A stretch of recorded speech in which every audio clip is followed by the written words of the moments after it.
Spacefarer. Welcome to WTUFO. I hope you're enjoying watching or listening. If you'd like to support the show directly, you can do that at patreon.com/WTUFO, patreon.com/WTUFO. That will help increase the chances that the show continues to exist. If you're listening on a podcast player, you can also rate and review us. That'll help the algorithm know to tell other people about us. And likewise, if you're on YouTube, you can like and subscribe. And finally, if you're really digging it, you can post us on your favorite social or put us in a thread to your friends. Just kind of helping us spread the word, since we're a new show, is extremely useful and a valuable contribution to our mission. So thank you so much for engaging. I hope you enjoy the episode. What the UFO? I'm speaking with Dr. Kimberly Engles. Dr. Engles, it's great to meet you. Thank you for joining us today. Yeah, thank you so much for having me. Dr. Engles is an associate professor of philosophy at Molloy University and the director of research and development at the John Mack Institute. Very cool double header. Thank you. So I thought we could speak to start about your background and how you came to UAP studies. Does that sound good? Sounds perfect. So my background, I am as you said, I'm a philosophy professor. So I got my PhD at Marquette University, and my research focus was really on existentialism and phenomenology, which is really about the philosophy of lived experience, right? Of human experience. Phenomenology kind of takes what appears to the conscious subject as the starting point for all inquiry. And existentialism really looks at the questions of, human meaning, human freedom, the creation of value, how we experience the world. And so those were always kind of my grounding points in all of my research over the years. And I always had an interest in like UFO stories and the things that witnesses would speak about, primarily because the witnesses were so sincere. But I didn't get into it in a scholarly, serious way until after 2020. And I really got into it. It was during the pandemic. I was looking for something to watch, and Jamie Foxx's The Phenomenon was there in my recommended for you. And, I actually felt, a very weird sense that you should watch this. So I watched it, and, I was transfixed the whole time because, first of all, it's a very good documentary. But there were so many more sightings than I realized, right? And they were coming from credible witnesses, pilots, military personnel, just ordinary people who had no reason to lie. But at the very end of that documentary, they did the Ariel school encounter, which, if you don't know, has 60 witnesses of both, a landed craft and a being. And so that really piqued my interest. And also, John Mack comes on at the end to interview the children. So I thought I have to know more about this person. So I was up late Googling John Mack, figuring out more about this individual, and ordered his books. And then the rest is kind of history. It goes from there. I started reading more about these experiences, and I realized that this is, first of all, very important, but it's also extremely rich for like phenomenological and existential analysis. And saw like a natural meeting point in terms of my research and something that I could contribute to the conversation about UAP. Wow, that's so cool. So did you then reach out to the John Mack Institute in the next year or two? Yeah. I was doing all my reading. I was down the rabbit hole, book after book. I actually reached out to my friend, Michael E. Zimmerman. I'll just mention him because his work was really influential. He was a philosopher, and he was one of the only professional philosopher who in the 90s was actually brave enough to write about this. But I reached out to him.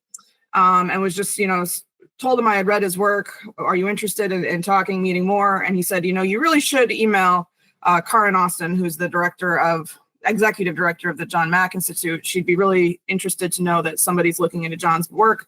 So I reached out to her. We've developed a very significant, working professional relationship since then. And she asked me to come on formally as a member of the team at the end of 2023. Wow, cool. So are you guys a small organization? Is it a tight board? Yeah, I mean, so we have a fairly large kind of board of advisors, Okay. but in terms of the individuals with actual positions, it's fairly small at the moment. I mean, we have our team is growing actually because we're an emerging organization, so we are bringing more people on board. But we have Karen Austin, who's our executive director. She is an experiencer who actually worked directly with John Oh, wow.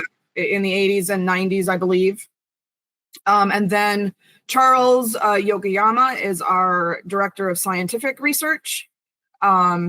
He's a neuroscientist. And then we've recently, Darren King is our director of communications. And Will Boucher is just kind of like our archivist. So that's our main team right now. Omissions. We have two therapeutic advisors. So clinicians. Okay.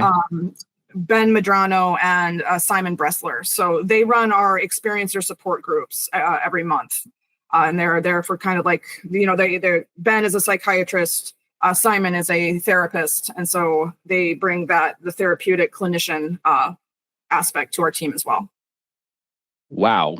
This is pretty amazing. I think people listening will be familiar with John Mack's work and his research into experiencers.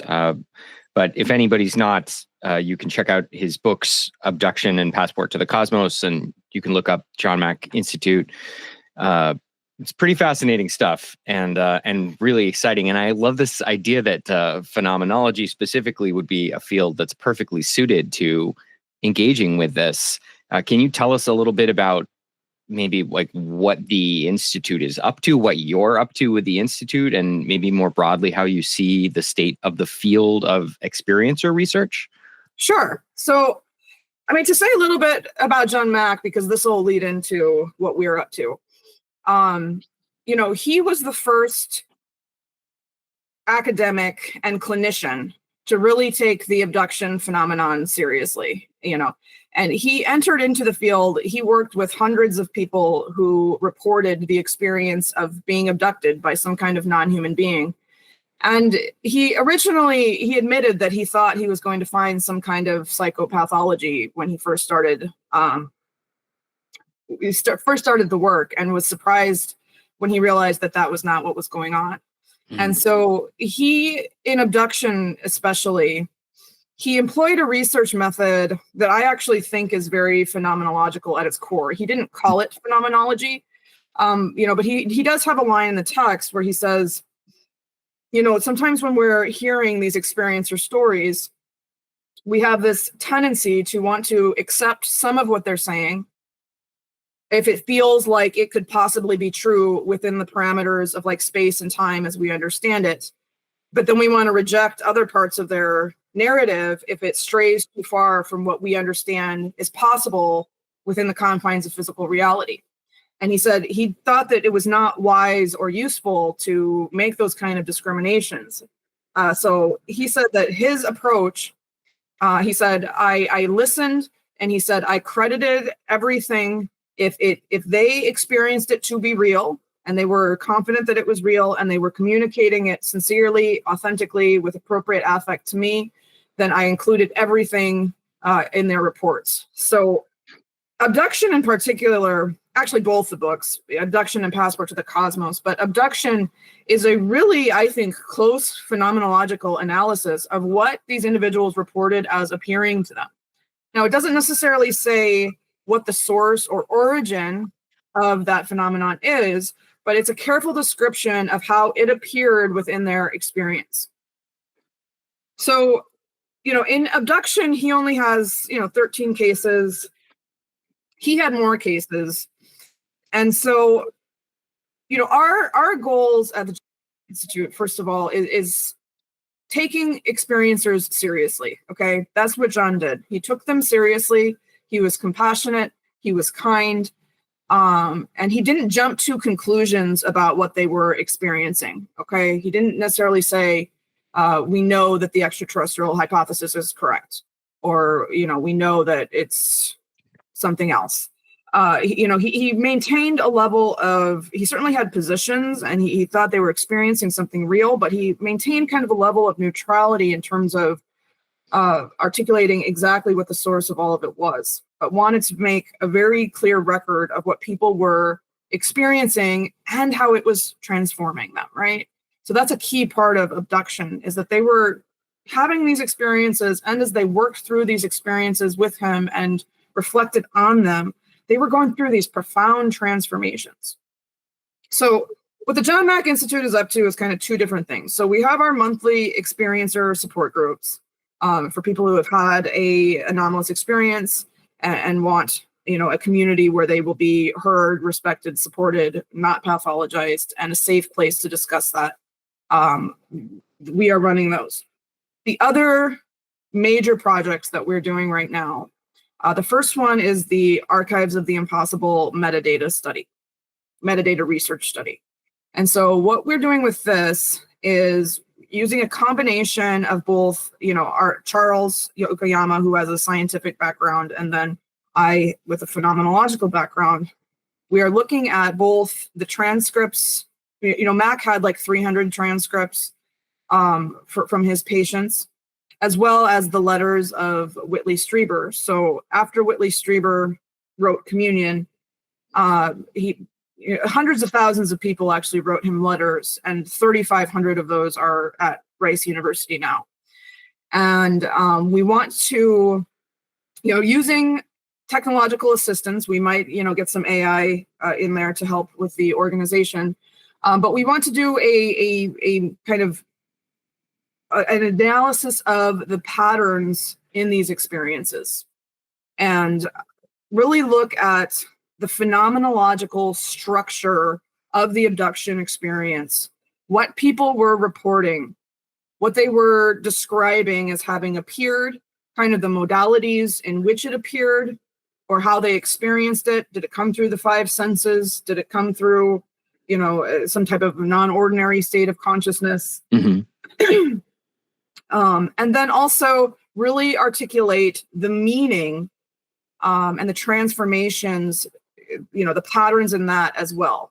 Because I think that's a really important part of the UFO, the whole UFO question that we really have to look at is the effects that this has on the people who experience UFOs or UAP, or, the occupants that are allegedly with them.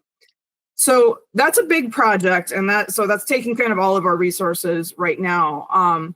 We also are in the very beginning stages. We want to follow up and do some live experiencer interviews with individuals who had experiences maybe 20, 30 years ago, and see how they are feeling about the experience now, how they've integrated it into their worldview.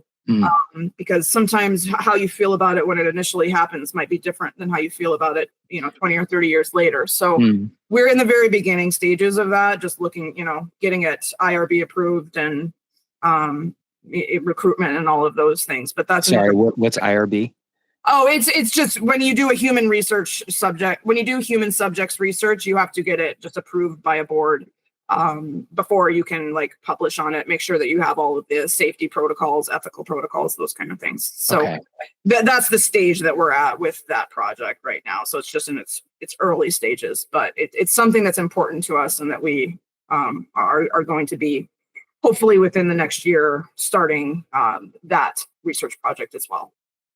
That's all fascinating and really exciting. Thank you so much for doing this hard, cool, important work. Of course.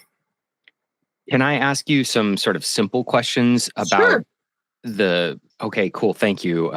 As somebody on the outside of this, I've been very curious about really basic stuff like what your understanding of the scale of this experience has been. Like, closest I've gotten is based on those letters sent to the Striebers. I think they said they stopped counting at 500,000. So my low number is at around 500,000. I know at some point a few decades ago, some people did an extrapolation based on that and made some guesses about reporting percentages and came up with a number in the millions. But in terms of like reported cases, do you have a sense of the ballpark of experiencer data? So this is a really hard question to answer, as you probably have figured out already, and it's also, there's different ways to answer it. So I'll do the best that I can. So first of all, one aspect of the metadata study is that, we hope to get some demographics and looking at that data, maybe be able to extrapolate some kind of numbers and make a more accurate prediction. But part of the reason that it's so difficult to know the percentages is that there's not any formal reporting system for this to know how many people have had experiences and what kind. And so I think that the number of people who have had some kind of anomalous experience involving, some kind of anomalous lights in the sky, maybe an orb, maybe some kind of a sighting of a being or something like that, is likely quite high. It's likely in the millions, because most people, even just people that you wouldn't expect, sometimes you start to talk to them, even like people personally in my life that I had no idea had an experience. I started getting into this, and then they confessed to me, I saw something weird, 5 years ago or something like that. I think that number is likely very high. The number who have had the more physical abduction experiences that John Mack was interested in, first of all, I think it's lower than the overall number. I would still probably put it into I don't want to throw out, to be honest, I don't want to throw out numbers. Sure. Because I really just don't. I think it's very difficult to know. Okay. We have the documented abductions from kind of the 80s and 90s when those stories seem to be more popular. And by story, I don't mean that it isn't true, but just those narratives, people reporting that seem to be happening more in the 80s and 90s with Bud Hopkins, with John Mack, with David Jacobs. But you still can find, in Reddit communities, in Facebook communities today, I am on part of these, I'm in some of these groups, and you'll find people still telling stories telling about experiences that maybe, have missing time episodes or things like that. And you don't know where they were during that time period that could potentially, be an abduction account, but we really don't know. And it's difficult to extrapolate from that. So, one of our overarching goals is to try to have a better way of answering that question. I know there's different numbers that are thrown out, and as you said, I know that one of them in like the free study, they argued that it was like several million. They kind of extrapolated, and they had an instrument that they used. It's something that's very hard, I think, to quantify scientifically, partially because of the nature of the experiences themselves, but also because there really has been little formal study of it. A lot of it's come through these much more informal channels. Those 3,500 letters that you mentioned in your archives, are they all being experiences, or are some of them witness events of orbs and things like that? I would say they are primarily either a UFO, like some kind of an actually structured craft. Okay. Or many of them describe beings, because that's the kind of story that Whitley told, right? He told his story of being abducted by beings. So people who were writing to him were more likely, they were telling those kind of stories or those kind of events. So the majority of them, it's either a sighting of a UFO, a structured UFO, flying saucer type, or, the different shapes that show up. But many of them are, beings. Many of them have, the grays are very common, the big black eyes, but there's actually other beings reported in the letters too. Sometimes, human-like figures, robed figures, hooded figures, those kind of things. Yeah, sorry, I was trying to think if I don't think there's any like reptilian or anything like that in the street letters, that the ones that I've looked through so far don't I was going to try to get through one interview without saying the word mantid, but here I am doing There's you have an aversion to mantid? No, it's just every time I say it, I feel like I'm on the very fringe of what I'm willing to consider. To your point earlier about how we want to divide the world into things we accept and don't. Sure. No, there are mantids. They're not prominent. It's far more that are like grays, or human-like figures would probably be the most common. But I think there certainly are a few. I know of at least one that I can think of in the street letters off the top of my head. So. Wow. Fascinating. So do you think, without asking you to share a number, you think if I said something in casual conversation like we have thousands of reports of people experiencing some kind of being encounter, does that sound accurate to you? Absolutely. And I would... Thousands, certainly. If you start, I think honestly, you could extrapolate to hundreds of thousands. I would be willing to go there in terms of a being encounter. Wow. I wouldn't go further than that. I probably wouldn't say millions. It might be millions. I'm just not quite willing to do that. We definitely have thousands of entity reports for sure. Wow. I feel like this is something that a lot of people haven't onboarded. I don't know, maybe this is sort of skipping ahead, I guess, but I wanted to ask you about the problem of disinterest in this area and maybe how it relates to this feeling of rejecting things we don't want to believe. I've spoken with many people who say, sure, maybe UFOs, but not the encounters, and they want to just draw the line there. But they're not drawing it because they have any particular reason. They're just drawing it because that's the edge of what they're willing to accept. Yes. Do you have some thoughts about that? And do you see this line moving recently in the last few years? Yeah. So the disinterest in UFOs in general is sometimes strange to me. I'm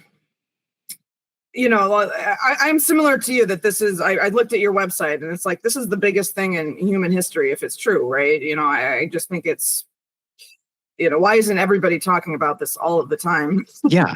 So I think that part of it was, there was an intentional disinformation campaign for so long, and this subject became kind of a joke and it was stigmatized. And even when I first started, kind of came out in public that I was going to, talk about UFOs and UAP, some people thought it was a joke. And I was like, no, I'm very serious.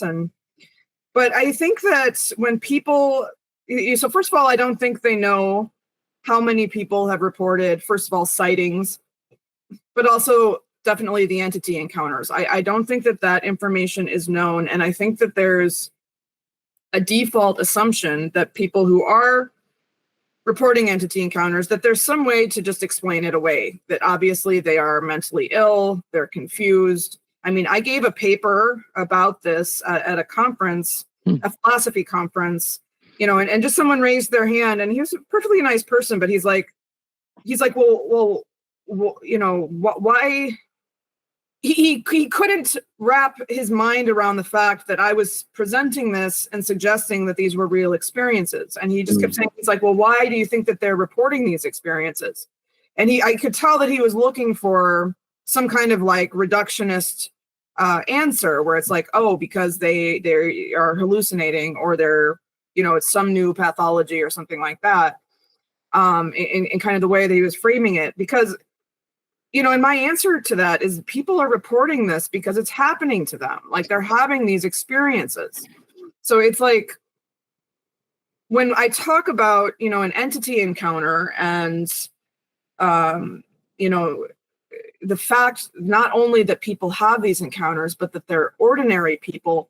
And, what was really remarkable about John Mack, or what was really important, is that he was a trained psychiatrist.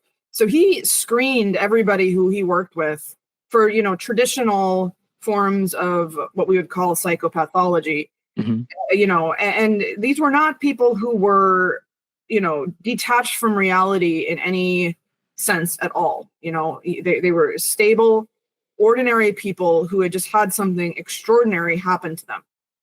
And I don't know how to counter the disinterest. I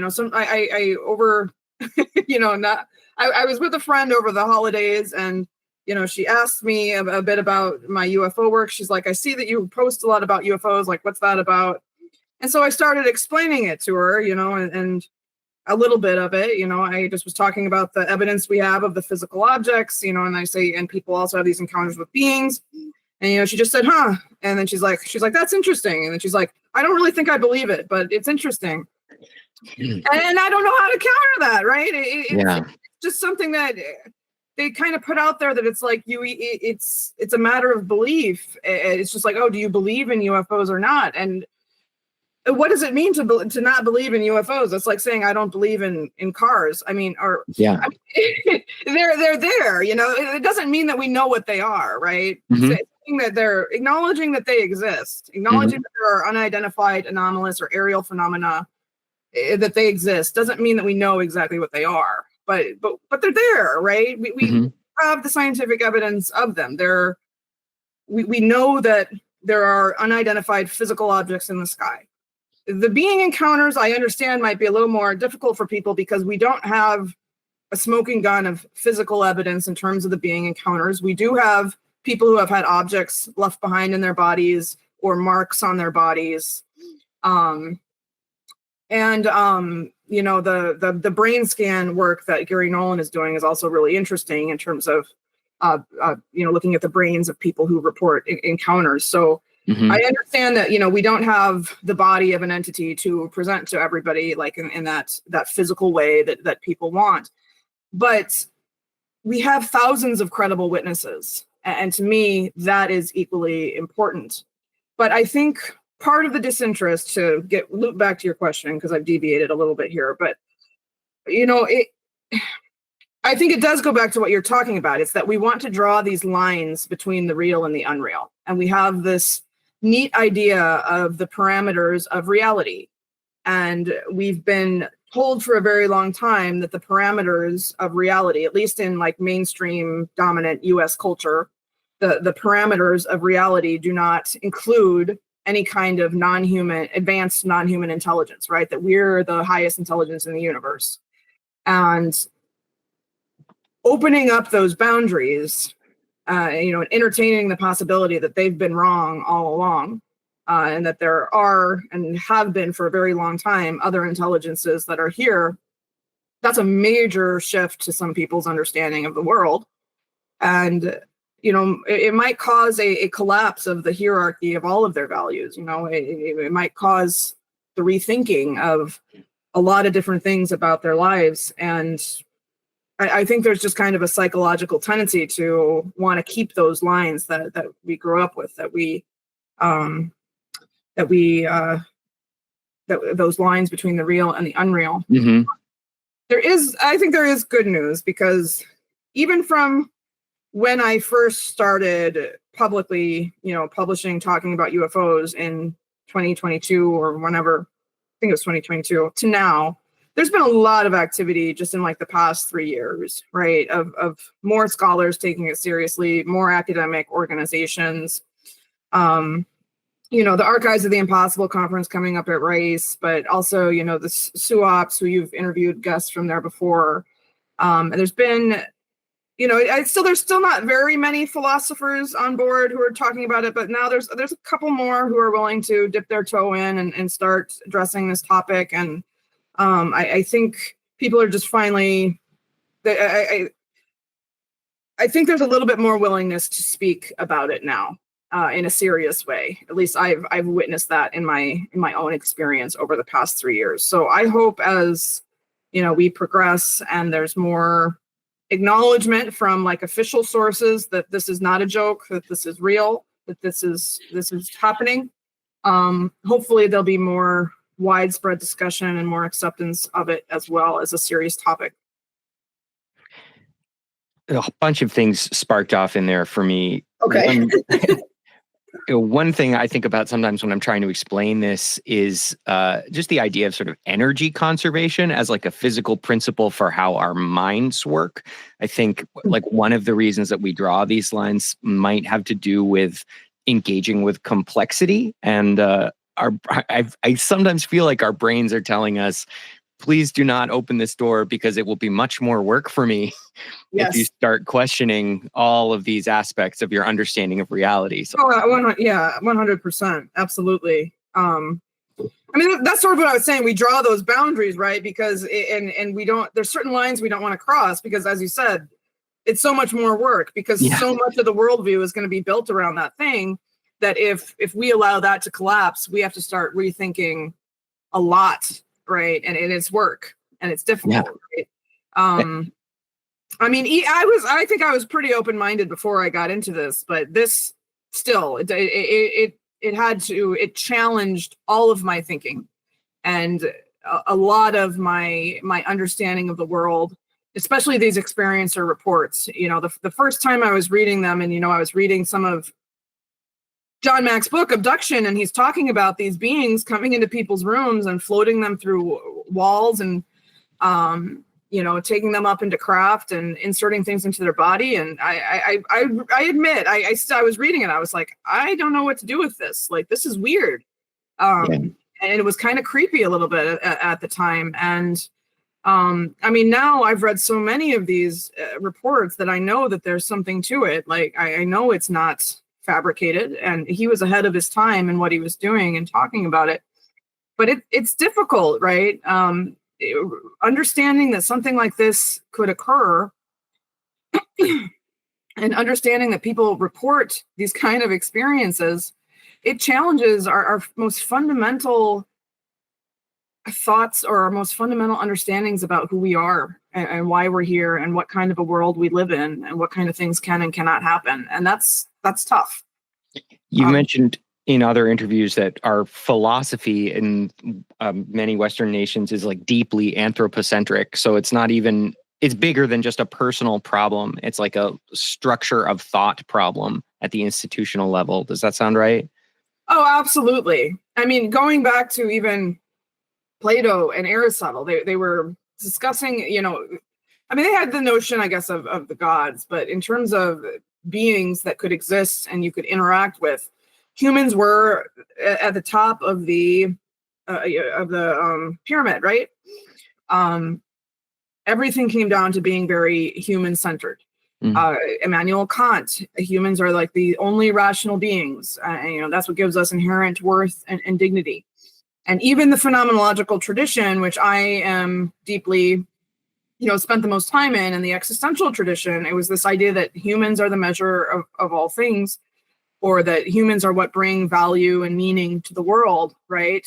And that kind of without us, you lose all of that value and meaning. And so this idea that we are the center, or that we are kind of like the highest intelligence in the known universe, has really been very deeply built into our philosophies and our philosophical assumptions. You know, we use aliens in our thought experiments sometimes, just like kind of as an illustration. Oh, what if you met an intelligent alien or something like that? But it was taken seriously as a possibility. I mean, so Michael Zimmerman, he really wrote on that anthropocentric humanism, right? That idea that, you know, he said, especially with kind of the emergence of the scientific age, the rise of the sciences as kind of the dominant method of truth. It was also this you know, increasing understanding that humans were,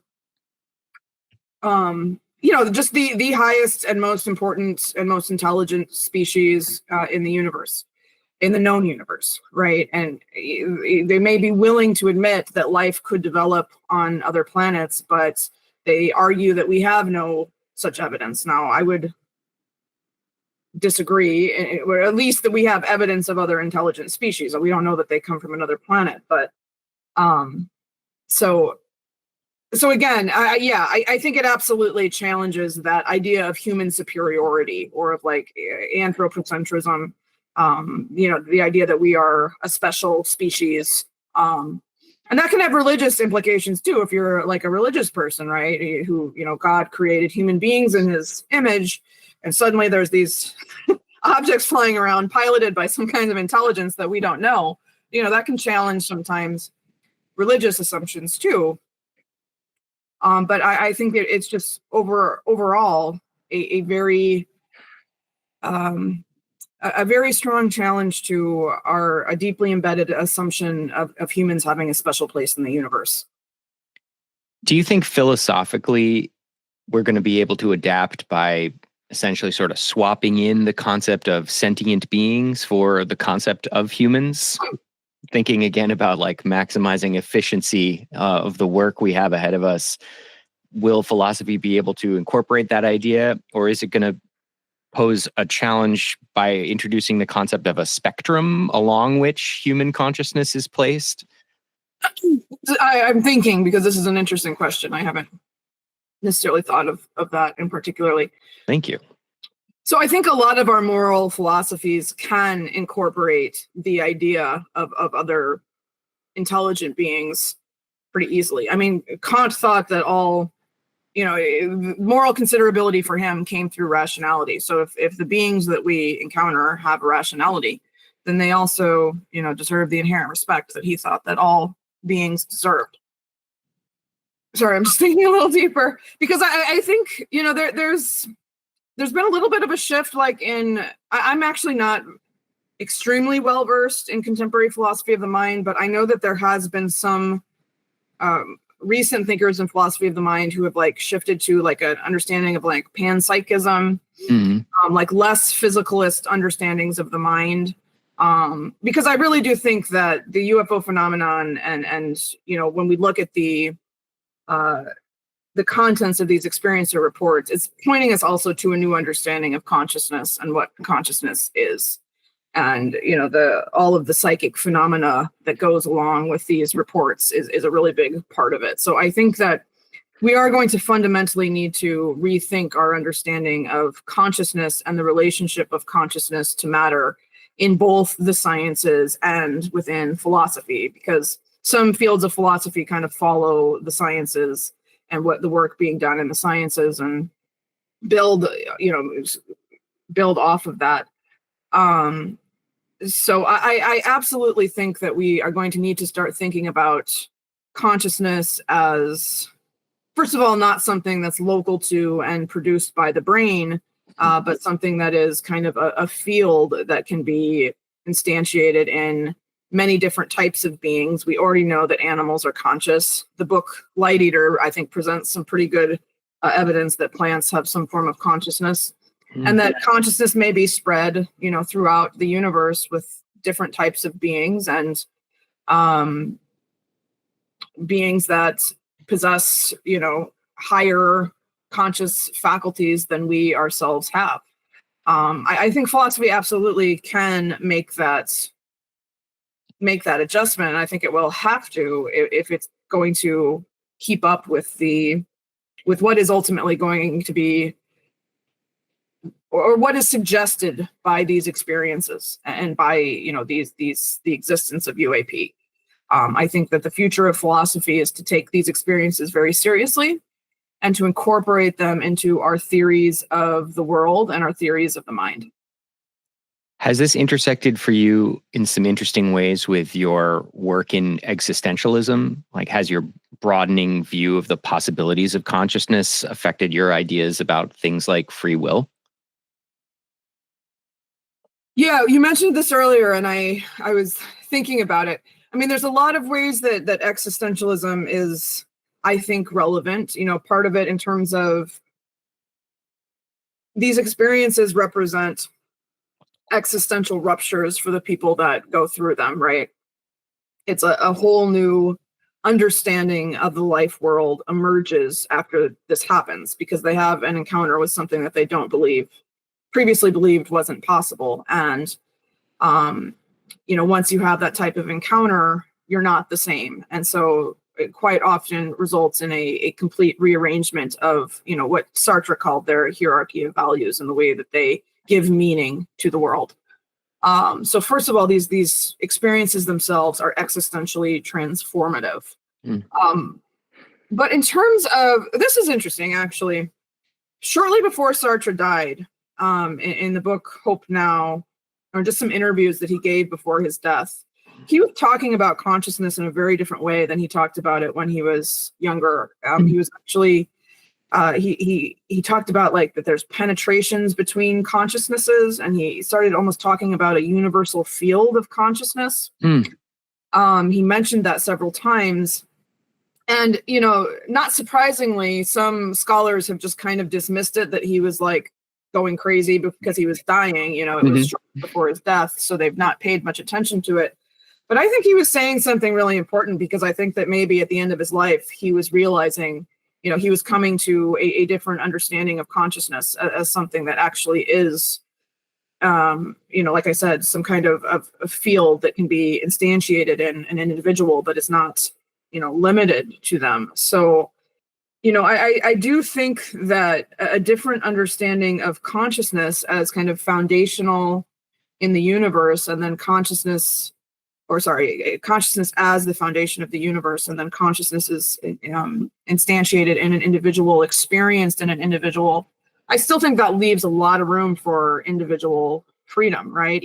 Perhaps even more. If physical reality is consciousness experiencing itself in a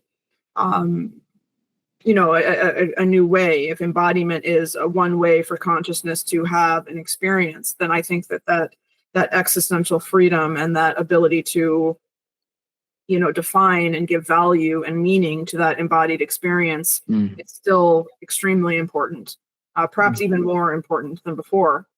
So, and also, Sartre's later existentialism, it always points you to other people too, right? It's not, existentialism isn't a solo affair. It's you're in relationship with others. And so, understanding that expanded form of consciousness, I think just helps you understand how kind of that relationship between you and the other in a deeper way. He actually said in those same interviews, he said, "This is the truth. There is no other," right? He was saying, at the end of the day, we're all one, right? There's some kind of oneness to consciousness that I think that he was picking up on. I'm just laughing about this because of the hell is other people idea. Right. He's suggesting that hell is all of us. He changed a lot. He wrote No Exit when he was very young, and so when he was about to die, he was saying very different things. And he even in his later works in his life, he was, I think, saying much more optimistic things about our relationships to other people than he said in his earlier works. So that's cool to hear. I guess one of the reasons I ask this is that I've been like a materialist my whole intellectual life, and I come from the perspective of assuming that free will is difficult to explain in a way that it would make intuitive sense. Like, not only is it difficult to demonstrate, and maybe there's even evidence that it's not exactly what we think, or it might not exist at all, but it's hard to even imagine describing a world that would result in free will. Like, you're sort of down to either determinism or randomness, and neither of those really has a room for independent agency. But in this space of what you might call high woo, I've been bumping into free will a lot more in spaces that talk about kind of souls entering human experiences, and free will being part of that bundle. And to be honest, I'm having a pretty hard time wrapping my head around how this like field of consciousness might generate freedom. If we're all one thing, how does that manifest as individual freedom, or are we talking about like a big collective freedom? This is a bad question because I just rambled. It's a very big question, and I do understand. I think part of what it's stemming from is that when we're taking these experiences seriously, we realize that reality operates in a lot of different ways than we thought, right? The purely cause and effect model, the deterministic model, I think is just incorrect. And I think the materialist model is incorrect as well. I think there's too much about these experiences to reduce them all to materialism. I just don't think that it holds. I do understand the difficulties in, I've studied the classic debate on free will for many, many years. I do understand the difficulties that you're either with somebody who it only makes sense for them to do one thing, or you're introducing like some kind of principle of randomness, and then it becomes kind of disconnected from their agency. One thing I will say is I don't think it's a problem for us all to be one and for us to have individual freedoms. I think that we need to blur some of these lines about these dualities. Consciousness is one thing, but consciousness can also take the form of individuality at the same time, right? On a singular perspective, and that's kind of what happens when it instantiates in a body. So I think blurring some of our dualities helps here, and not thinking about things in terms of mind or matter, or we're one or we're individual. We're both, right? We're individual and we're one at the same time, right? So blurring some of those lines helps. I'm thinking about how like molecules of water in the ocean really are molecules, but also they really are the ocean. Exactly. The wave in the ocean and that kind of thing too, right? Right. Molecules and waves and oceans. But I mean, the free will question, I mean, I'll just say one thing. One aspect of these experiences is that they're interwoven with people having like remembrances of, John Mack, some of his people he worked with would have memories of past lives. They would also have had memories of choosing to come and become embodied in this form and have this life. So I think there's definitely elements of agency that are present, that, consciousness, it gets into, as you said, high woo, things like soul contract and things like that. But that's part of these experiences. People start remembering that, right? And they'll remember, oh, I made the choice to come here, or I had some kind of parallel life or past life or something like that, and then I decided to instantiate in this body. And so also just thinking about, what we've seen from quantum physics, and that, the structure of physical reality itself is not independent of the perceiver, right? Perceiver structures physical reality to an extent. I think that, maybe that is part of how our freedom is expressed, right? I can't claim to know exactly how all of it works. I just know that it's not what we've been taught that it is. And that a lot of it is I think much more complex, but also much more exciting than we've been taught that it is. I think that this really opens up new fields of inquiry. Even looking at, have you listened to the telepathy tapes yet? I have, yes. I mean, that research is extremely interesting to me and extremely meaningful, understanding, seeing the scientific evidence for the existence of telepathy, and just realizing that this is an ability that human beings have. And what does that suggest for what consciousness is? I think it's all just super exciting. And we just need a new model for thinking in scientific and philosophical ways that takes this stuff seriously. To that point about a new model, do you think we might be able to rescue materialism by discovering the elements of a conscious field? There are maybe particles out there. There are almost certainly particles out there that we haven't found yet, given that we don't know what like 95% of the mass of the universe is. So does it seem to you like we might be, you said on the brink or at the beginning, and I was wondering, as a philosopher, do you think we might be approaching one of those moments where some big questions become scientific that have so far just been philosophical? Perhaps. I certainly wouldn't rule that out. I mean, and I actually think at the end of the day that all of this probably is natural phenomena, right? I think it's all natural. I don't think there's anything like supernatural going on here. I think this is how the universe works. I think this is all natural. But just a much wider, more holistic understanding of the natural, right? Yeah. And that the natural might include the ability to leave your body, right? A lot of people who have close encounter experiences have out-of-body experiences, right? And they see themselves below. So I mean, if by materialism you just mean that you think that it's all actually part of the natural universe, I would agree with that, right? I think that at the end of the day, everything that they're experiencing is natural. It's just a wider spectrum of reality and kind of, what they call the subtle realms. There's the very dense physical realms, and then, the kind of the energetic subtle body, realms. where you can exist out of body, and it's kind of more the conscious field. And that's how I think about it. Like, I really think this is all a spectrum of natural phenomena. It's just a much wider scope of the natural than what we've been taught nature is. Does it seem likely to you that the academic community will come along in the face of just really good evidence? Like if we get these kids from the telepathy tapes in some rigorous scientific environments, and we do some scientific tests that rate with that similar like 90+% hit rate for them, do you think that'll move the needle just kind of inevitably? And I think it'll have to.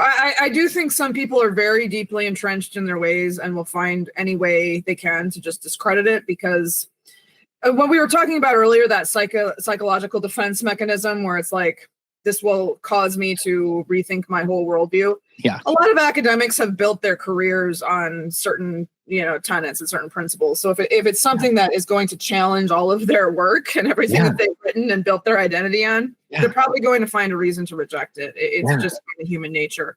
But I think the ones who are truly looking and really more interested in the pursuit of truth than in preserving, their psyche and that worldview, will come along. They'll have to, if we want to move knowledge forward, if we want to, really get to the a deeper, more holistic understanding of the reality that we're occupying. I think that we have to, and we want to be intellectually honest. We're going to have to adjust and come along. So on that front, I've heard you mention in other interviews that you're familiar with some scientific work with experiencers, and I wanted to ask if you described all of the stuff that you're familiar with earlier in our conversation, or if you know of some scientists doing other work on experiencer data or experiences themselves. Sean Esborn Hargens, he is actually a philosopher too, but he's doing a super experiencer study. He's from the California Institute of Human Sciences. So he's looking at people who have had multiple anomalous phenomena. So not just UFO encounters, but they also have had out of body experiences, and they've seen a being or something like that. So they have multiple different kinds of anomalous encounters. So he's doing a pretty widespread survey at the moment. I think he's in the first round where he's actually just doing the written interview or the written surveys, and then he's going to interview some of them. And then I think he wants to do, the third round is he's going to do some scientific like brain scans and things of them. He's going to call in, select from his scope of participants. So that is happening. He's still in phase one. Sorry, phase, not round, but phase one of just getting the experiencers. But that's exciting. And again, we're also launching, in the beginning stages at JMI. So I think the other things I've covered, obviously Gary Nolan's research on experiencer, the brain scans is very interesting. I don't want to speak too much on it because I'm not an expert on it by any means, but I know he's doing really important, really good work that way. That's the main things that I can think of at the moment, but I think they're all exciting and important. I want to ask one hard question. I'm getting kind of an internal nudge to press you on this, just from a perspective of intellectual rigor, but I want to presage it by saying that it feels a little, honestly, like icky to ask you to push against experiencer reporting, because I think our main project going forward probably is more about embracing experiencers and taking them seriously than it is about questioning them seriously. But I'm sort of hearing my skeptical friends wish that I'd asked a harder question in this moment. So I wanted to ask you, okay, thank you. Sorry for the long preamble. No worries. Are there precedents for large-scale delusional reports in some other capacity? Like, is there a big body of knowledge about like schizophrenic experiences or other psychopathologies that have caused like thousands of people to report things happening to them that didn't happen? Or is the like body of experiencer data unusually large compared to that? Or is it even possible to pull those things apart? I'm sure you understand why I feel bad asking this question at this point. You don't have to feel bad. It's okay. A fair question. I mean, this can be asked because the most common thing that people try to reduce these experiences to is sleep paralysis, right? Because sleep paralysis is a very well documented phenomenon where you wake up and you can't move, and sometimes you see beings in the room while you're experiencing sleep paralysis. There's a lot of ways to respond to this. First of all, what the experiencers describe as actually occurring goes way beyond the parameters. I do think there certainly are some accounts that perhaps maybe it was just sleep paralysis. They woke up, they couldn't move, and they saw a shadow figure in their room. I've had a weird experience like that I thought many times was maybe I was having an experience with an entity, but I also, I have to fully admit it could have just been like a sleep paralysis experience because I was in bed, I couldn't move, and I felt very strongly that something was in the room. But again, I can't go further than that. But many of these reports, what they describe as experiencing is just, it goes far beyond when someone would just being unable to move and seeing like some kind of being in the room. The entire narrative, the going into the ship, the procedures, the waking up with something in their body. Okay, we have to remember that many of the people who go through this wake up with some kind of mark on their body. All right, and I actually know someone personally who experienced this just like a month ago. Wow. And the multi-witness encounters, okay, for a long time, there's been this idea of like mass hysteria and that like a lot of people can hallucinate the same thing at once, but they really don't have any scientific understanding of how that could actually be the case. Like they never actually explained how like 60 people could all hallucinate the same thing at once. And actually, I read a scientific article about Ariel School, and they've said that even the common parameters of mass hysteria, like what you would use to identify something as mass hysteria, didn't apply in that case.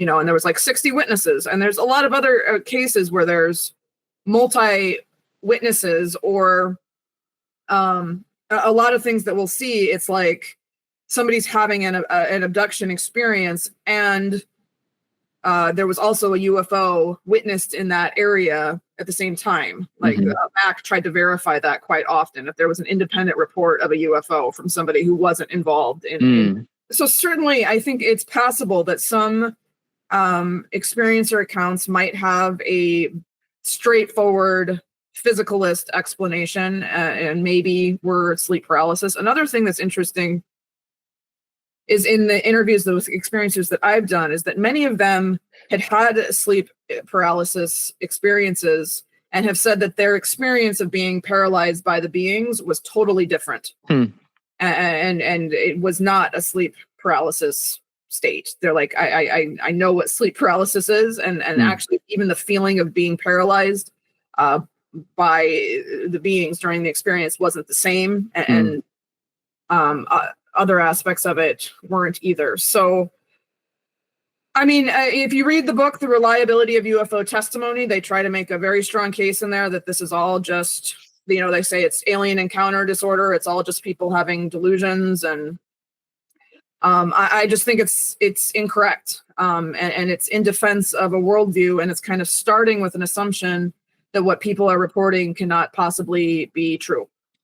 It can't be, therefore it isn't. Yeah, it can't be, therefore it isn't, right? And I do think that, some experiencer reports probably take place in some kind of altered state of consciousness, meaning that what they were experiencing wasn't necessarily entirely happening physically. But other times I think people have had, physical experiences.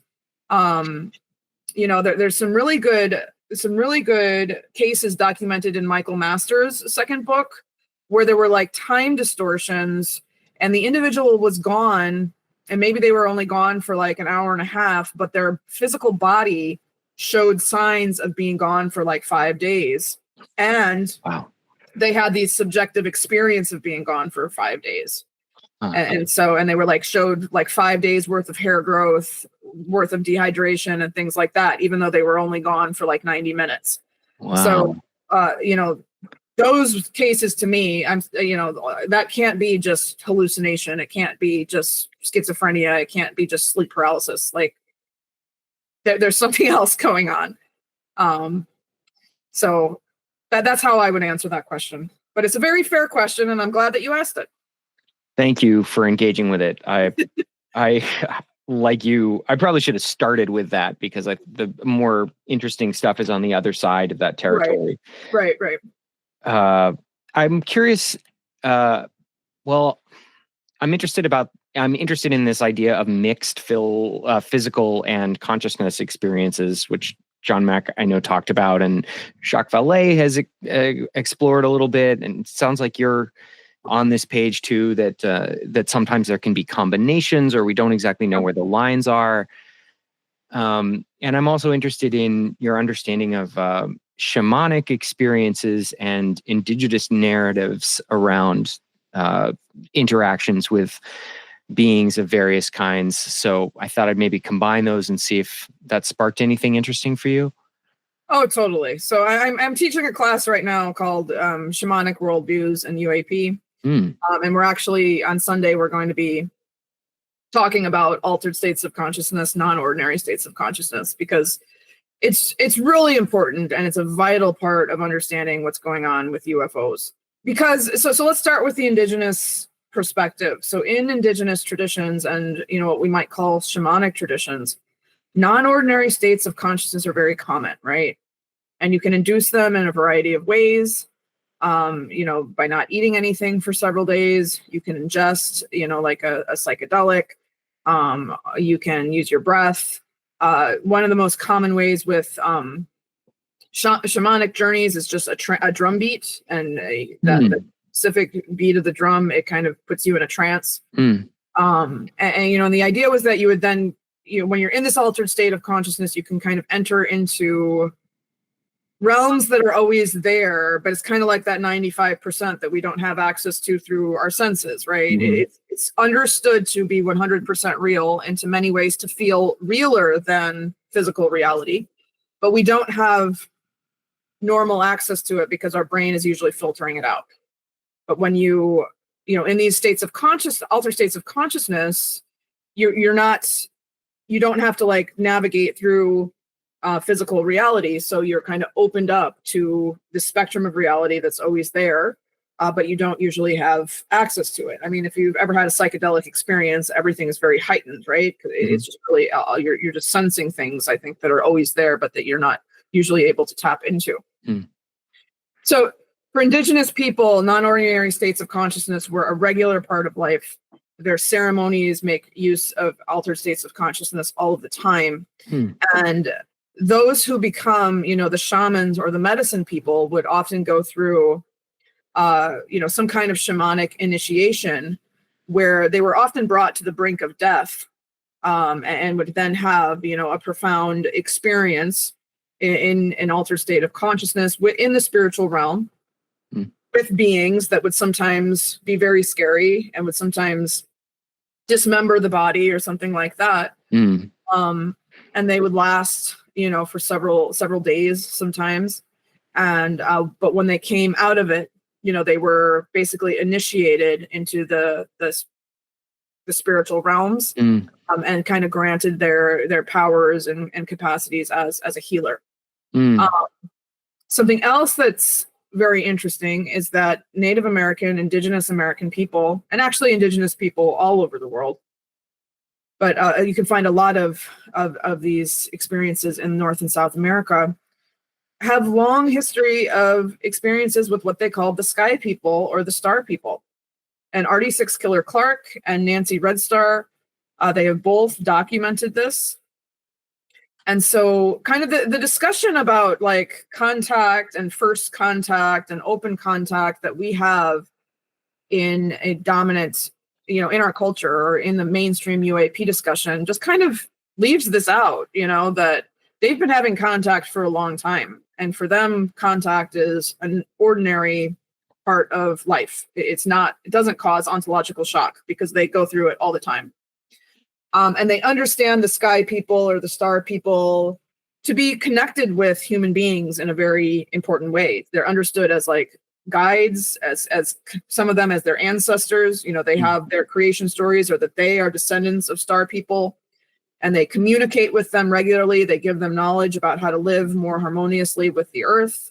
So first of all, I think the link is obvious. Like, they have communication with star people. Sometimes they have their physical communications, and also they communicate with the star people in these non-ordinary states of consciousness. With UAP encounters, even when they're happening to people who are not Indigenous, these psychic phenomena, or these consciousness aspects, are very important. Sometimes the UAP itself will kind of induce a non-ordinary state of consciousness in the witness. So like Jim Peniston at Rendlesham, he touched the side of the UAP, and all of this information started flooding into his head. He was like seeing this binary code in his third eye. Sometimes people will have an encounter while in an altered state of consciousness. So, they'll be either in a deeply meditative state, or maybe in a psychedelic state, or just, a trance. They don't have to be on a substance. I want to emphasize that. And they'll have an encounter there with, the beings that is very similar to some of the reported encounters in physical reality. And sometimes people have crossover encounters, like aspects of it take place in physical reality, and then it sometimes transitions into, an out-of-body experience. Or Yossi Ronan, in his book One, his begins as like a dream, or what he thought was a dream, of him floating out of his body and seeing two beings, standing near his bed. And then he woke up from the dream, and they were standing there at the end. There's quite a lot. I read a lot of that, of like, I was having a weird dream, and then there was an entity there, and then I woke up. You'll find those in like the Strieber letters and stuff too. I woke up and the entity was standing there in my room. So there's just this. These beings seem to engage with the full spectrum of reality, meaning physical and also the subtle realm and these non-ordinary states of consciousness as well. What's important about the Indigenous thinking is that these experiences that happen in a non-ordinary state of consciousness are no less real than the ones that happen in physical reality. I think in Western society, we have this distinction that, an encounter with somebody in a meditative state, or when you are on a psychedelic, is not real, right? The only things that are real are like the physical ones. And Native American or Indigenous American people do not have that dichotomy or that duality. Like, it's all real. And sometimes these non-ordinary states of consciousness are even more real. And I think that we can learn from them, in that regard. I think that contemporary UAP studies needs to have a broader understanding of the variety of the ways that these experiences present, and the different ways that people experience them.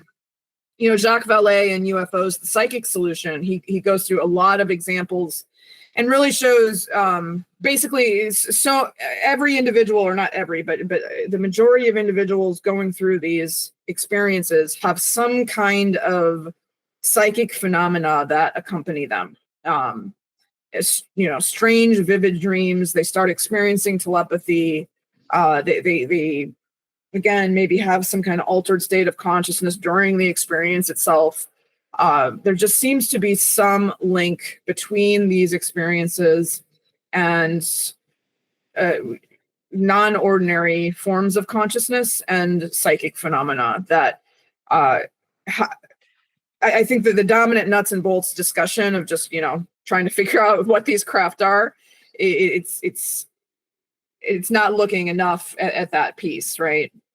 But Indigenous people, that's always been a very vital piece of it, and part of their understanding of, first of all, what reality is, but also who the star people are, and what the UFOs are, and their relationship to the beings who come from the sky. Wow, thank you for that rundown. I'm sorry, I know that was a lot, but I'm really interested in this, and like I said, I'm teaching a class on it right now, so it's all fresh in my mind. That's so fascinating. Did you teach a class for Society for UAP Studies about this? The shamanism and UAP, I did it once through the Sanctuary Center for Shamanic Study, and right now I'm teaching it through the Organization in Morbid Anatomy. Okay. I think I might pitch a version of it to SUOPs later. Part of it is that it to be honest, in this class, we also experiment with like some non-ordinary states of consciousness, like meditation and things like that. Uh-huh. So it was a little bit not quite what SUOPs likes to keep their classes very like rigorously academic, which I respect. Okay. So that's why for this one, I did it with a different organization. Are you familiar with the work people have been doing on DMT experiences and being encounters? This is something I'm only vaguely aware of. I pulled up a study, but I just thought. Yeah, I mean, we're looking at these studies as part of our literature review for the metadata project. We actually just found one of the most comprehensive metadata studies on being encounters was actually of being encounters in like DMT states. And so we're actually going to be comparing our results with the results of that DMT study. I mean, there's a lot of entities that are encountered in DMT experiences and a lot of communications that take place. And a lot of them do have parallels to the more physical experiences that people have in terms of like the beings described and the messages that are described. And again, we have this dichotomy that if it happened while you're on DMT, it's somehow not real. Right. Should anybody care? But again, I don't think that that's really helping us, because if you are experiencing a wider scope of reality, if the DMT is allowing you to do that, then it seems that what you experience there is very relevant. I agree. It could be like a way to tinker with the antenna, sort of, and receive other parts of reality. That's a good way to put it. I've never heard it put that way before, but thank you. It's so fascinating to think about this moment that we grew up imagining was like the whole vision of reality, just being a tiny island in this much bigger real world. Absolutely. Thrilling. And it's also, to the nuts and bolts point, it stands to reason. I've had this discussion with some other philosophers that a species that was very advanced technologically might also understand more about the nature of reality. And if the nature of reality is rich and complex from a consciousness perspective, then it makes sense that they'd be more comfortable with that than us. Absolutely. Right. I mean, just going back to the Indigenous American understanding, the star people are seen as, more highly evolved, both in terms of their technologies, but also in terms of their understanding of the universe and their understanding of consciousness. And I think that from any perspective, if they've mastered these technologies, I mean, from any worldview, if they've mastered these technologies, then it makes sense that they have a deeper, wider understanding of how reality works at its core. And if reality at its core, again, includes consciousness, then they have a much deeper understanding of consciousness and are very comfortable navigating in that realm. So that all makes perfect sense to me. Also been wondering recently if this might be kind of great for religions, if it does turn out that some of these ancient texts have some insight into visitations from these beings. Maybe that'll help them make a pitch to a new generation about why they should attend religious services. Well, I mean, I think that Jeffrey Kripal is right in terms of that many of these experiences that people have had throughout time, they're experiencing the same thing just through a different cultural lens, right? And speaking to them through their cultural terms. And yeah, I mean, I think there probably is some truth to a lot of religious stories and a lot of religious texts. I think they probably are at least based on real experiences that people had, and potentially experiences that people had with the same phenomenon that we are seeing right now. So what do the next few years look like for you from a scientific or philosophical perspective? And what would you like to see in the broader community? I'm not sure what to expect, but I'm very excited. I actually am very optimistic. I think that we're moving in the right direction, at least in terms of UFOs and UAP. I think so in the next few years, We're going to have the metadata study released. So that is going to be like a new, a new, very important, I think, piece of data about these experiences. We'll hopefully have our experiencer interviews also completed. So that will be another study, and we can bring that into the public discourse. Hopefully, the super experiencer study will also be, within the next 5 years, wrapping up. We might have more data there in terms of experiencers.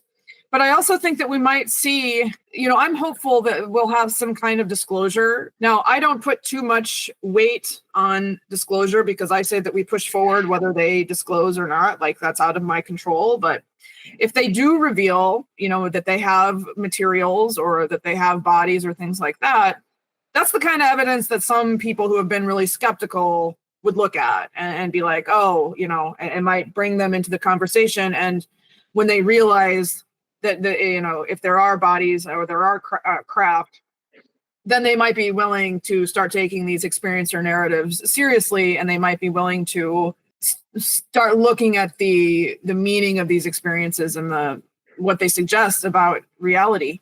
I also want to say I remain agnostic about what's going to happen, because I don't think that what's going to happen is independent of what the intelligence behind the UFOs wants to happen. I think that part of this is that they're involved in terms of how they reveal themselves. So I think sometimes the discussion about disclosure that leaves them out of it as if they have nothing to do with what's going to happen, I think that that's wrong. And of course, I don't know what they're going to do. I cannot in any way, shape, or form predict NHI behavior. But I think that ultimately what happens, they may, for those who are behind the UFOs, they're going to have some input into how it all unfolds, I believe, or I think. That's another example of the sneaky anthropocentrism that we assume that this is our this time. All in our hands, right? Yeah.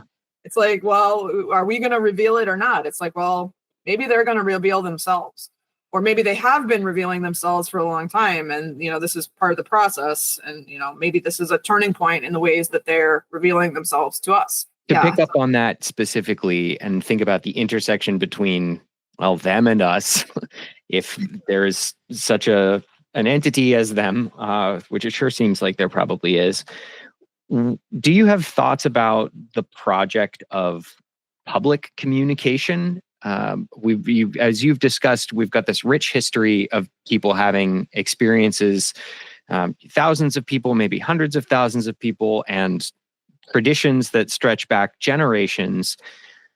But none of these experiences have happened in a way that the collective group of humans recognize and can access, whether they're watching it on the news or reading about it somewhere credible, or just being able to check it out on YouTube or something. Do you think there's something to the idea of attempting to publicly engage in a conversation? And do you have thoughts about how humans might consider communicating with NHI, not necessarily from a technological perspective, but in terms of what you think we should try to say? So sorry. When you say a public conversation, you mean a public conversation with the NHI beings? I do. Yes. Okay. I mean, if you mean a public conversation that's broadcast on TV, I don't know that they're going to respond to that. I mean, the public conversation, it has to be if they want to engage it or not. So people already do CE5 protocols. Are you familiar with that? I mean, yeah. So people go out in groups and they put out a conscious intention, kind of welcoming contact. It's all through consciousness. It's through meditation. It's not through technology or beaming light, beaming radio waves into space or something like that. And sometimes things happen. And I've actually participated in a CE5 where something did appear. Wow. A white orb appeared and it hovered over us, and then it disappeared. Now, I can't say for sure that everything that happens during CE5s is necessarily linked to the UFO phenomenon. I mean, sometimes people see flashing lights, and I think balls of light are kind of the most common thing. But also people have non-ordinary conscious states there too, where they sometimes will see things like in a vision or something during a CE5. So that's a form of like public contact to an extent. I mean, Stephen Greer is doing those in large numbers, saying, let's go out, and he's filmed some of them. I think that iWatcher team is starting to move toward doing that as well. Right. Absolutely. So I think we should certainly be doing more of this. But I'm also firmly of the belief that they only show up if they want to. And so, if we put it on blast on TV and say we're all doing a CE5 and they're going to come and they're going to show up, they're going to communicate with us this way, it's going to be up to them if they communicate that way or not. Like, I guess what I'm trying to say is I don't think that we fully control the terms of widespread contact. I think that people can, put out the intention, the conscious intention, kind of welcoming contact. And I think something that does lead to experiences for the individual. I don't see anything wrong with some of these CE5 events of putting out like this collective intention and saying we're welcoming contact and seeing what happens. I just don't know if it'll produce kind of the smoking gun that the skeptics are necessarily looking for. I mean, I think it's I think what's going on with UFOs, it's an ongoing conversation between us and them, and they've shown that they communicate in very different ways than we communicate. And I think they're also, in their communication and in these experiences, they're reflecting back to us something about ourselves, right? About our own nature, about our own kind of multidimensionality and who we are and what the world is. And they've been doing that, I think, at an individual level. But going to the idea of open contact, I mean, going back to Indigenous Americans and they've had open contact for a long time. And if you read Artie Six Killer Clark's books, sometimes the whole village is there when the craft comes down and they all see it and stuff. So I think that if we shift our understanding of, if we hear the message that they're trying to reflect back to us about who we are and understand this as an ongoing conversation and kind of open ourselves up to being in communication and dialogue with them, I think that they'll then reveal themselves in ways that are productive to conversation. I just don't think this idea that we control the terms and that we can set it up in a way that would prove it to everybody. I don't know that. Again, I think that might have some anthropocentric assumptions kind of built into it. Yeah, one thing that jumped out at me there was to your point. Sorry, go ahead. Contact modalities, you could have 100 people experience something in person, and even if you had like an Ariel school where a being came out, it could communicate telepathically, maybe with 100 people present, but not the ABC camera. And exactly. How do you film that, right? I mean, yeah. Go ahead. I guess the broad question is, do you think some kind of symbolic communication might be in order to invite, if we got a situation like that where we were encountering a being, what's the next thing that you would like to ask them? Would you please come back to MIT with me so I can, ask you some questions in a lecture hall? I don't think they're going to do that. Yeah, I don't really either. So the question is, what would be the next thing I want to ask, a being, if we had made contact? Or yeah, I guess there are sort of two tracks to go here. One would be if you were having a telepathic conversation, what would you like to say? And another would be how can we even imagine this project of engaging more fully on a cultural level? I think that we have to, first of all, be open to. So I'm writing a book, and one of the chapters is called Multidimensional Knowing. Because I think that we have to be open to communicating with them in multidimensional ways. So the communication, sometimes looking at examples like Whitley Strieber or Matthew Roberts, Matthew Roberts developed a long period of communication with them. And a lot of it, again, it comes through dreams, altered states of consciousness, but also synchronicity, meaningful things that happen in your experience. And I've had some very strange, meaningful synchronicities where it felt very strongly like they were trying to say something to me. Wow. But it's kind of like, if I told the story to someone else, I don't know that it would have the same impact to me communicating it to somebody else, because it was just a combination of what I experienced and what was going on in my own mind when that thing happened, and it really seemed like a form of communication. And I think that's part of how they actually communicate with us is in very subtle ways that aren't always straightforward, and that we kind of have to connect the dots and figure out the clues on our own. And so I think in this idea of how do we communicate with them, I mean, Whitley Strieber's A New World is really good in talking about this. He says they speak a different language. We have to kind of be willing to open ourselves up to their forms of communication. And so I think kind of step one in that process is rethinking, what it necessarily means to be communicating with some kind of other form of potential other form of intelligence, right? Or how they speak to us, or how we can receive the message that they're trying to send us through these experiences. I don't think that they always give us straightforward information. Like Jacques Vallée and Jeffrey Kripal have argued that sometimes they give us very deceptive information. And, sometimes when you look at some of the content of what they say during these encounters, sometimes it's kind of strange, and it may be almost nonsensical in terms of some of the things that they would reply. Jacques Vallée talked about that a lot, and he has a section called The Triple Cover-Up, and he says the phenomenon itself communicates in ways that are strange, and you walk away from the encounter with the being, and it just told you. I interviewed someone, and she had an encounter with a being when she was very young, a gray being, and she said, I will never forget. I was on the ship, and he said to me telepathically, the cure for cancer is something that you use every day. And she was young, she was like a kid. And so she was trying to think of something that she used every day. And so the only thing that she could think of was like toothpaste, because she brushed her teeth every day. And she says, so something like toothpaste. And she said the being like almost kind of like chuckled a little bit and then said, yeah, like toothpaste.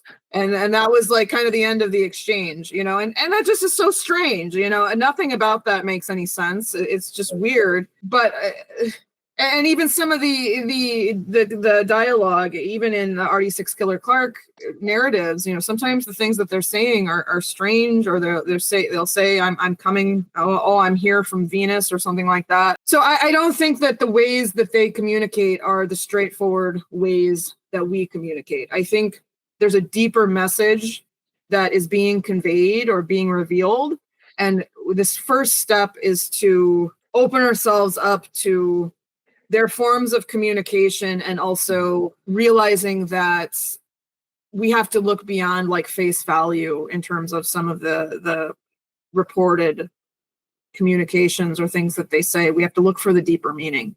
And that's like a long, ambiguous process, right? Like that's not straightforward. That involves a lot of inner work and discernment and interpretation. And that's difficult. But I think it's part of the process, right? It's part of actually hearing the message of the UFO and the intelligence intelligences that's associated with them. Do you think there might be things we could do on a cultural level to encourage a broader kind of communication? One thing I'm imagining here, I guess the gold standard is like Close Encounters, where we're broadcasting lights and there's a space. My background is theatrical, so I'm kind of imagining like a stage or a landing platform or something. Like ideally, if we had an administration who was on board, maybe you would put a place on the White House lawn out and just say, this is where we would like you to land, and literally hold space, like create an environment where it could potentially happen, and then engage some sort of symbolic state level apparatus that could receive such a visitation, like on an ongoing basis. Does that seem, well, it seems batty as I'm saying it, but I don't think it seems batty. I mean, I just think that it's I don't see there's any harm in trying it. Maybe they would show up, but I also think they have the capacity to land on the White House lawn whenever they want, and they've clearly chosen not to. So I don't know if they'd actually respond to us doing that. Something that is interesting about these encounters is that these beings seem to know us. Like they seem to know things about us, and even at the individual level of people who have experiences with them. I don't think that they're strangers, and I don't think that they're necessarily alien in the traditional way that we think about that. I think that they're really interwoven with the history of who we are, and I don't exactly know in precisely what way, but I think that they're really interwoven with human beings. So I don't see anything like wrong with that. I think that would show maybe a symbolic willingness on our part to engage with them in a wide, like a very public way that we maybe haven't been doing in the past, and welcoming contact, saying we want this to happen. We're putting out this intention, and here's even a space for you, right? A gesture, right? I don't see anything like wrong with that. I do think that, again, they're ultimately going to be the ones who decide whether they do that or not, whether they come down or appear. I don't even know if they're always coming down. I think they might be right there, and they just and if they do, it'll be for their own reasons, and for, I think, the ultimate, for our own growth and for their growth.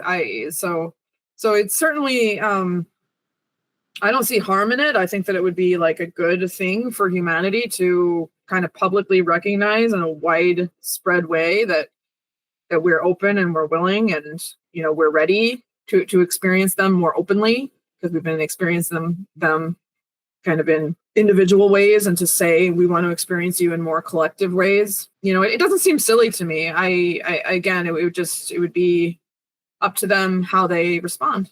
Does it seem intuitive to you that we're probably dealing with multiple kinds of beings or different phenomena? I think certainly we're dealing with different kinds of beings. Now, they may ultimately all come from the same source. They may be all, obviously, I think at the end of the day, they're all part of like the one thing or something like that. But I think we're definitely dealing with different kinds of beings. People report different species of beings and different kinds of entities, whether they're all kind of in conversation with each other. It would be strange to me if they weren't in some form of communication with each other. But I think we certainly could be dealing with, I think we are likely dealing with different either species or types or even maybe dimensions. Some of the beings that are encountered seem very densely embodied, and others don't seem as densely embodied. They like, sometimes it's like light beings or something that accompany a UFO sighting. So I think they may even be coming from different dimensions of reality. Wow. Is there anything else that you'd like to leave us with as we approach a conclusion of this conversation? We've been to some interesting places in the last hour and a half, and I was just wondering if there were questions that you think I maybe missed here, or a corner of the subject you find really interesting that you're exploring in your own work, or would you just like to put a gloss on it in any kind of conclusive way for today? So first of all, thank you. This was one of the most fun interviews I've done in a long time. You were like very willing to ask some questions that sometimes people don't want to ask. So I really enjoyed this. Thank you. Me too. I appreciate your openness and your skepticism. The healthy skepticism is really good and important too. I would just say that this is really important. I think this is the most important thing that's going on right now, and not just in terms of the fact that there are physical craft flying around in our skies right now, but the fact that people who come into contact with them are changed forever. and they go through profound transformations in their worldview and in their ethics and in their ways of relating, their way of relating to themselves, of relating to others, and relating to the world and relating to the earth and other living beings like animals and plants that are on the earth right now. And there's so much possibility here. It's so exciting. Like, this is offering us, I think, a blueprint for a new way of being human, right? It's offering us new ways to be human beings. And if we're willing to open ourselves up to this, and we're willing to go on a journey with them and what they're offering, and look really deeply at the meaning and the transformation and the transcendence present in some of these experiences, I think it could be the most beneficial thing that humanity has ever done. So that's where I'll leave it. That was beautiful. Thank you so much. What an exciting time. I agree. Thank you so much for sharing so much of your time with us today. Is there a place where you would like people to engage with your work or find you online? Or so I have an academia.edu page. Yeah, you can find me just Kimberly Engles, academia.edu, and I'll pop up there. That's where the majority of my work is. And yeah, you have an option to message me on there as well. So that would be where I would direct people. Okay, and we'll look forward to your book. Good luck writing that.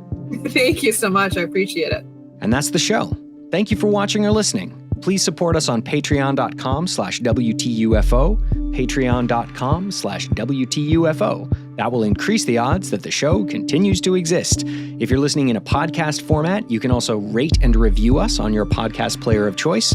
And if you're watching on YouTube, you can like and subscribe. It also never hurts to tell a friend about us or pop us in a social feed. Maybe if you have a favorite episode, you could share it on a thread somewhere. Thank you again for watching, listening, enjoying, and supporting, and I hope you're all having a great day.